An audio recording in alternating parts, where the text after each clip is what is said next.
All right, Emily, we've had I don't know how many conversations over the years, and I don't know that I've ever asked you this question. What was Emily Jones like growing up?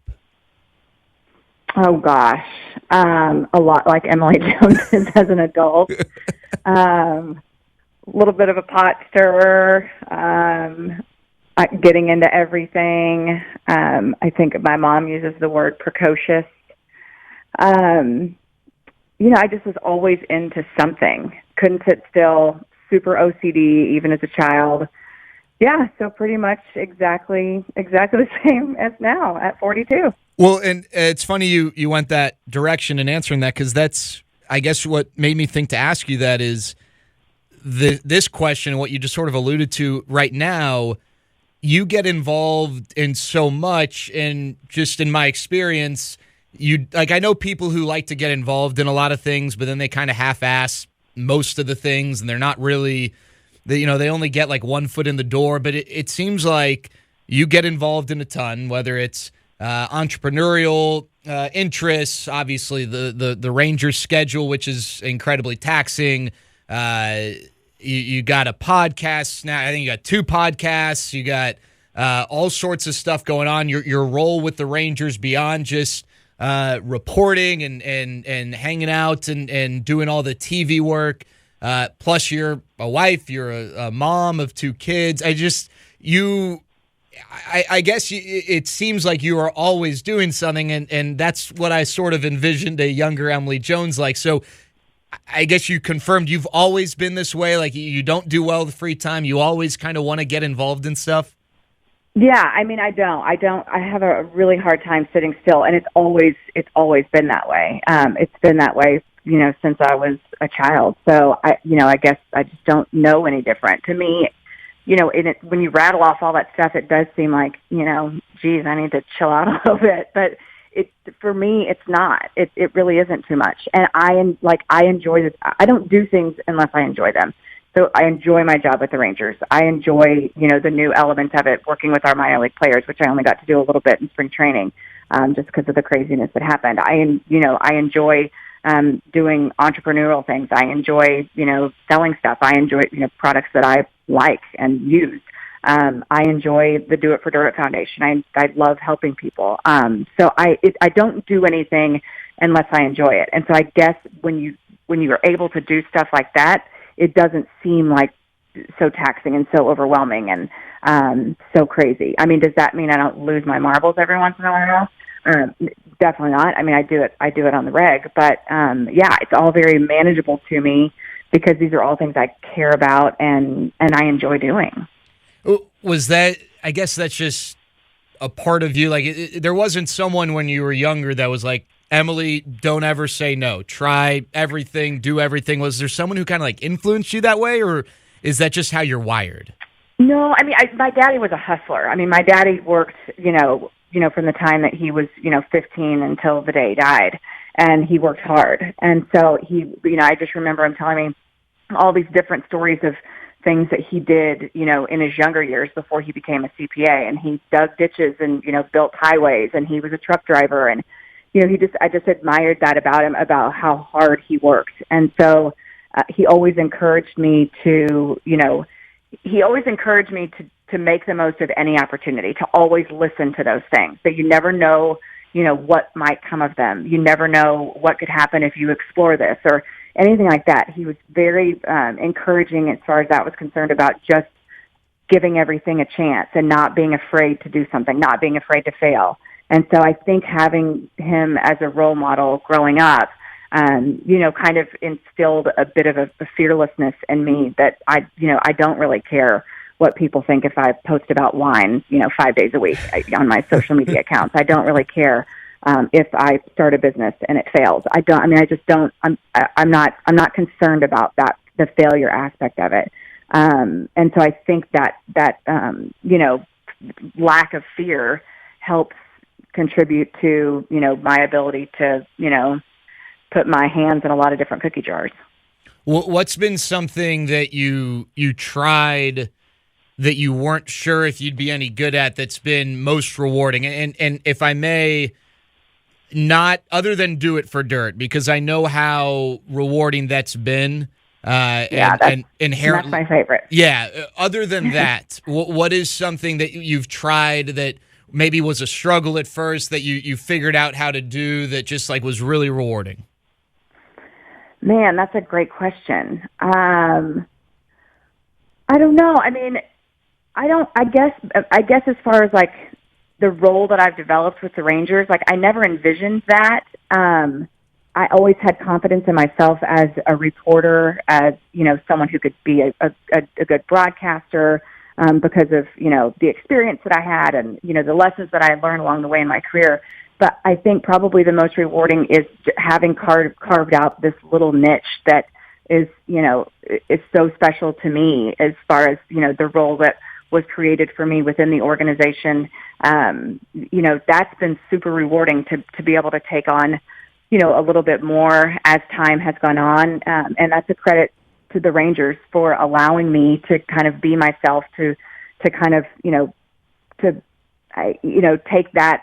the role, the traditional role that I was in as someone who just covered the team, and allowing me to kind of take it a step further and mold it a little bit into kind of something that's my own. And so I guess I feel like that sounds super braggy, but I guess that's the thing I'm probably most proud of. All right, you mentioned your dad earlier. I wanted to ask you about him. I've met your mom. I never got the chance to meet your dad, who passed away a few years ago, but I know just in talking to you and reading your heartfelt social media posts, that you had a really special relationship with him. You already alluded to, I guess, some of the influence he had on you, being a hustler and just doing whatever it took. But what is important for you and what is most special to you about your relationship with your dad? Well, why did you guys have such a special bond? Well, I mean, my dad raised my sister and I from the time I was in the 4th grade, she was in the 7th grade on. And so, in that time when you're talking about, the mid 80s, there wasn't a whole lot of men, raising 2 girls solo. And so he just was amazing in every way to me. He put Sarah and I, my sister and I, before everything else. He was an incredible father. I just admired him so much just because of, like I said, how hard he worked, how much he cared about us. The way he taught us how to, show our emotions, which coming from, he was a big burly man, and, people always said he looked like the Incredible Hulk without any green makeup on. I mean, he was but he was not afraid to be, soft with us. He was not afraid to be emotional and tell us he loved us and all that kind of stuff. And that, more than anything, the way that emotional bond that we had and the way that he expressed those emotions carried with me and carries with me now still more than anything. I mean, you've heard me in the clubhouse. How many times do I leave the clubhouse and be like, okay, bye, talking to Ruby, bye, love you, same Joey, bye, love you, whatever. I mean, it's not, I am so comfortable telling people how I feel about them, especially if it's positive, because that was so important to me growing up, that my dad always let Sarah and I know how, proud he was of us, how much he loved us, all those kind of things. And I think that if you feel that way about someone, that those words can mean a ton. And so I think that, him teaching me that and him being so free with those words and with his emotions, I think has had a huge impact on what, kind of, like I said, the role that I've developed within our organization. Well, I've never thought about this until I guess this answer. Not that you, by all accounts, communicate in general at a very high level with men or women, but you do spend a lot of your time in a clubhouse, a locker room setting with these manly, athletic, professional athletes, and it is a part of your job to communicate, connect, develop relationships, and you do that about as well as anyone I've ever met. Do you, like, you're growing up with your father and being around a man and communicating with him, did that influence, or has that helped you connect with these men over your career, or is that a stretch that probably isn't accurate? No, absolutely. I think because it's not like my dad was this like gushy, emotional guy at all. But I think that he saw a need in the role that he was in to express those feelings. And also, too, it's not like, he wasn't like, writing us poems every day about his feelings and all that, but he just was very free in letting us know how he felt about us, as far as, when it came to school and, just in general. And so I think for me too, to be able to, approach these guys in a different way, because men and women, by and large, communicate differently. And so I think me being able to, fall back on, how I communicated with my dad and, and how what he responded to, I think was because he was also he was very competitive. He could be hot-headed as far as, when he got mad, he got mad.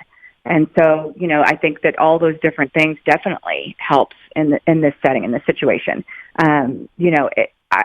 For me, it's just been a process of trying to learn about these guys. I mean, I don't have the same conversations with Mike Miner that I have with Rubnet Odor. It's a completely different relationship. But Mike and I have a good relationship. But I don't leave the room saying, "Love you, Mike." Unless it's a joke. You know what I mean? It's a different dynamic. And so I think just being able to read different personalities and, and let those relationships develop, then, you kind of adjust accordingly. And so I think that, all of my, childhood growing up, all of my work experiences leading up to this have kind of molded me into what I am now and how I approach things. All right, now, as far as how you approach things, I think, I'm sure it's this way in all industries. I know for me in this industry and maybe for you, when I was and still do this, I look to other people who have accomplished, a ton or maybe people who haven't accomplished as much. Not that I've accomplished a ton, but just to see how they do things and to figure out the path that they've paved, how they've, gone from A to B. I think it's natural for people to do that, but I think at some point in time you also figure out you and it's not all about, well, this guy who's, done this job did it this way, so I'm going to do it that way. And you, more than anyone, I think in your role, and we've already kind of touched on it, have such a unique way of going about things, and that's evolved into a set of responsibilities that I think are unique to your role. So I guess two questions. One, who are the people when you were first coming up that you looked up to in the broadcasting capacity? And was there a moment when you were like, hey, I know that this is maybe not traditionally how people do this, or this is not the cookie cutter way, but screw it, I'm going to do the Emily Jones way, and that just kind of was how that all evolved for you? Yeah, no, it's a great question. And I think early in my career, I looked at the traditional, the women. I looked at Leslie Visser. I looked at Linda Cohn, and you saw those women and you saw the roles that they were in, and, I was so impressed by what they were able to do. And that was kind of early in my career, kind of what I was shooting for. And then as time went on, and it really just happened so incredibly organically, when Fox got the TV contract with the Rangers, I can't remember, it was probably, I think it was Bucks last year or maybe 2005.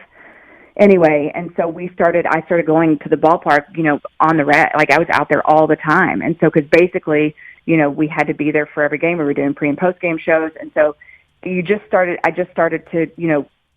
to love the game. And before that, I liked baseball. I didn't love baseball. And I started to develop this love for the game and this love for this organization. And then it started to where, I that's what I wanted to cover. And I felt invested in that. And I wanted to be, at all the big games. I wanted to be the one there and all that kind of stuff, to where I felt like I was, really becoming emotionally and professionally invested in that, or in this organization. And so I think, once, I left Fox after I had Hattie, my second child, and the Rangers and I talked about, would you consider just coming to work for us on a contract basis? And when we had those conversations, I told John, I was like, look, I've already, we've already started to do some unconventional things where we were cutting up, we were doing the Ranger Most Likely, we were doing silly things. We were still doing that at Fox. And so that was a little bit out of the norm, because, you're supposed to be straight down the line, professional at all times, all that kind of stuff. And I think you can still be that way while showing your personality. So yes, it was definitely a departure from the traditional between the lines journalist role. And so we started to kind of, make that crossover when I was still at Fox. And then when I made the transition to go to work for the Rangers, I made it known that it was really important to me that, to my boss, John Blake, like, you're going to have to trust me. Like, you're going to have to, if you want me to be able to truly show our viewers and our fans what our players are like, you're going to have to let me get to know them, and you're going to have to let them trust me enough to where they're comfortable doing these things with me that are going to show their personalities. And I promise it's going to, it's going to work out. It's going to help. That was a big promise to make, but I was like, I really think this is how we can't do it just blindly. You've got to give me some leash here. And so, and he was great about it, and he did. And, and then I finally became comfortable with it, because I remember feeling weird sometimes in the beginning, like, am I too close to the organization? Am I too close to the players? Am I too emotionally invested? All that kind of stuff. And then, I even had tough conversations with people at Fox about it. And then, finally came to help, or I guess not convince them, but, kind of made them see my point of view, that if, look, guys, I know this isn't traditional, and I know that I am tight with, the guys in the front office and the coaching staff and the whatever. But the reason is because I'm trying to show our fan base what these guys are really like. I'm trying to give them a peek inside our clubhouse, because I think it's a great place. And so, it was weird, that kind of transition that took place. But then finally, I think I just got to a point where I was like, screw it. This is the way I want to do this. And if I'm going to continue to do this, and not like I'm just going to do it my way or anything like that, but it's like, this is important to me, that if I'm going to continue to find joy in this profession, and if I'm going to continue to do it, this is kind of the way that I want to do it. And so, it was a bit of a process, and it took me some getting used to. And I don't remember exactly when that, switch went off, where I was just like, screw it, I'm going to own this, and this is what I am, and this is who I am, and this is how I'm doing my job. But it just kind of happened over time. How... And I think, like, in this part, not every, like, professional role is a creative role, but in our field, so much of it, to varying degrees, is all based on personal creativity. And it seems like that's such an important part, is like that freedom to know that while, you can't just do whatever you want, you have the freedom to fall within this wide range. As you've had different people, you mentioned your time with Fox and now with the Rangers, but still the games are carried on Fox, and you've had different people in your ear, I'm sure, telling you that they want things to happen this way or that way. How have you balanced listening to people who are in these roles, whether you agree or not, that have some sort of influence over what you do, while also standing up for what you believe in, and I guess the compromise and the give and take that comes with those dynamics as it pertains to the way you go about doing your job? Yeah, and it is a balance, because it's at the end of the day, the Rangers are my employer, and so they're my top priority. That's who I'm. If John Blake is happy, then that's my number one priority, because he's my boss, and that's the Rangers are who are signing my paycheck, and that's who my loyalty is to, and that's where my focus is. But at the same time, having Fox as a television partner, and having the history that I have with them, having worked for them for 9 years, helps. But there's also turnover there, to where a lot of the people that when I was there, a lot of those people are gone, as far as like management positions and different things like that are concerned. So there was that transition that took place where, the new regime came in a few years back, and I kind of had to readjust everything and not readjust everything, but like kind of reconvince, or resell this whole, hey, this is how I think this can work. And so I kind of had to do it all over again to, and to me, honestly, it was at a time in my career where it probably was good for me. It was probably good for me to be challenged, because there were some things that I may have gotten a little bit too laxed on, and I'll be the first one to admit it, and that you can always get better. And I'm no different.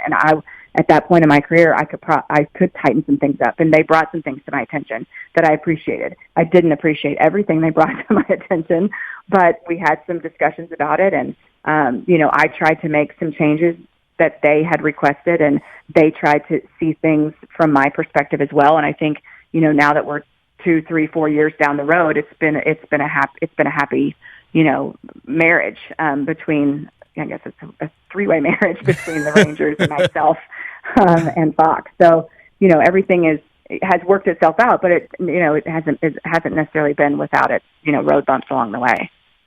I didn't think 3-way marriages were legal, but then I watched Tiger King, and I guess it is still legal somehow. Emily, what do you still, as a broadcaster and then with your other professional pursuits, what do you still want to accomplish? Like, do you have set goals like, you know what, before I totally hang it up and I get out of this game entirely, I'd like to accomplish X, Y, and Z? I honestly nothing. I mean, and I know that sounds weird, but, I always talk about, how this has been such an incredible run. I've done TV for 20 years. If you would have told me, 20 years ago I'd still be doing TV, I would have told you you're crazy. And so the last, this job that I have with the Rangers is honestly it's not even icing on the cake. It's like the cherry on top of the icing cake with the ice cream on top and some whipped cream too. I mean, it's been such an incredible run. I'll be sad when it's over. I don't know when it's going to be over. I know I'll be sad when it's over. But honestly, right now, if the Rangers called me today and said, we're done and we need to move on or whatever, I would be heartbroken. But there's nothing else I would want to do, and there's nothing I feel like I haven't done. There's nothing I feel like I haven't, that I'm yearning to accomplish. 21-year-old Emily would have told you, I want to be an anchor on SportsCenter. And now I can't think of anything worse. That sounds awful to me. And so, for me, it's just I'm just trying to enjoy this as long as I can and as long as they'll keep me around. But there isn't anything I'm dying to do. I mean, I'd love to cover a World Series champion. But then I'm I got to cover 2 World Series teams. That's pretty awesome. And so, short of that, it's I'm not looking for anything professionally. I'm content in the things that I'm doing. I'm only doing things that I enjoy and that I care about. And, and I'll do those things as long as I can. I don't want, I've told you this to your face before, I don't want you to ever retire selfishly, but I know that will happen eventually, and whenever it'll probably be whenever you decide that. I think you've kind of earned that. But is this a possible scenario? You retire from your TV work, but stay within the Rangers in a front office role and kind of continue with what you've built and continue to impact the organization in that way? Is that something that would be of interest to you? Absolutely. I mean, and I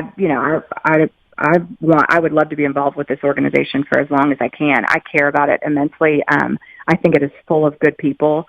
And I really do want to, stay involved, when I am done with TV. At some point in time, the TV schedule is going to become too much. I don't know when that's going to be. I'm certain a lot of it's going to be dictated on my kids, and, I just don't want to miss too many things. And so, I don't know when that's going to happen, but that's kind of why I've tried to start, getting my hands in this other cookie jar to where I can, show that I can offer something else besides just, being the field reporter for this team. And so if I can help, with our minor league development and all that kind of stuff, that's something I'm super passionate about. And so, I don't know if that would be a full-time thing. I don't think that would be the case, but I definitely want to stay involved.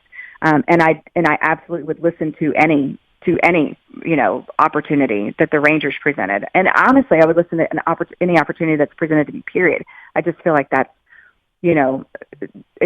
just a smart thing to do. So I definitely wouldn't shut the door on anything, but I definitely would want I definitely want to stay involved with this organization for as long as I can.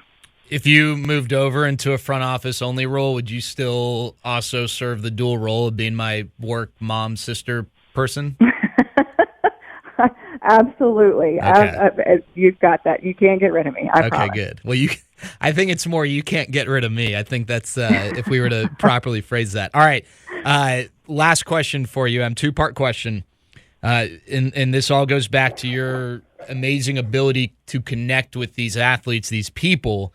Who's the player who was the most rewarding to crack, and who's the player who still just remains the biggest mystery to you?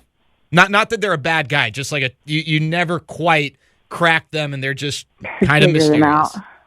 out. I think Vicente Padilla would probably be up there on and it was so funny because Vicente, I used to be like overly bubbly with him just to see how he would, like, if I could ever crack him, and never. Like, I think one time he said hi to me, and that was about it. So Vicente Padilla is definitely my entry for the toughest. For biggest mystery.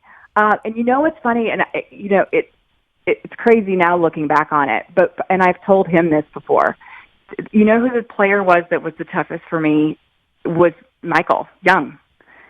Because that's when I first, he was here when I first got to town, and it was a situation where I was super intimidated, and I didn't quite know how to go about doing this whole thing, and being in the clubhouse and building those relationships and talking to those guys and how it was comfortable. It just was so awkward for me in the beginning. And he was at that point in his career, he was so, he was so pro. He was so say the right thing, talk in 8-second sound bites. Like, he was a machine. And so I never really got comfortable with him until way later. And it actually was when that came, I think, is when I really got comfortable with Michael. And, it's when he kind of opened up and he kind of let loose. And, I think that one took long. Even longer than Adrian, it took for me to kind of get to a point where I felt comfortable, with Michael, and where I felt like, he wasn't being, Mr. Professional and say the right thing all the time, and where he would kind of show his personality a little bit. And then now, we've gotten closer even since he's retired, because he's shown his personality more, and he's a lot more open with. He's a wicked funny guy, and I think we saw that in flashes when he was here, when he was playing. But I think people are starting to get, even on social media and stuff like that, to get a glimpse of his personality. And I wish that, I could have brought that out a little bit more when he was playing, because he's a super good dude, and he really is. He's smart, and he's quick, and he's funny, and I think he saved a lot of that for retirement. Well, so I'm going to have one of these conversations with him, and that's kind of one of the things I wanted to ask him about, because when Adrian was going through his farewell, and then I want to say it actually came up when this past year when Adrian was honored by the organization, had his jersey retired, Michael was asked about it, and he said that one of the things that he admired about Adrian that maybe he wasn't so good at was smiling and showing that he was having fun. And I remember, I didn't get to know Michael until after his career. But I remember as a fan who adored Michael Young, I was like many. He was my guy. When I would go to games, there wasn't a lot of it was very businesslike. It was very serious. Mm-hmm. And that's only on the field. That's not, you got to see him in the clubhouse, in the locker room, but it always came across as more of the same. And I thought it was interesting that he said that maybe he wishes, not, I'd hate to use the word regret, but that he wishes that it clicked with him sooner, that, hey, it's okay, you can do both. You can be serious, locked-in leader guy and smile a bit more. And I'd also agree with what you said. I think fans, the Michael Young that fans see now is totally not what they'd expect based on the Michael Young that fans saw as a player, because of the things that you said, his willingness to open up and just be more of him. And that guy is an awesome guy who I don't think anyone could not get along with. Yeah, and I think for sure. And I think he showed it. He showed it a little bit, and it came a little, later in his career. I think he just felt an immense amount, and I'm speaking for him, but early on, an immense amount of pressure to be that guy, to not ever fall out of line, to do all the right things, to say all the right things, to be at his locker every single night after every single game, before every single game. Like I think that was, he bared, I don't even know what the word is, a lot of that on his shoulders. And so, I think he did start to, I don't think he changed as a person. I think the way he showed his personality changed as he got, older and as he got further along in his career. And so I think, he was definitely, but like I said, it took me longer with him, to where I finally felt, comfortable, and that, that I was getting something more than just, the company line or the quote unquote right answer. 'Cause he always had it. And so, that one for me, which is strange to say, but it's probably, he's probably it.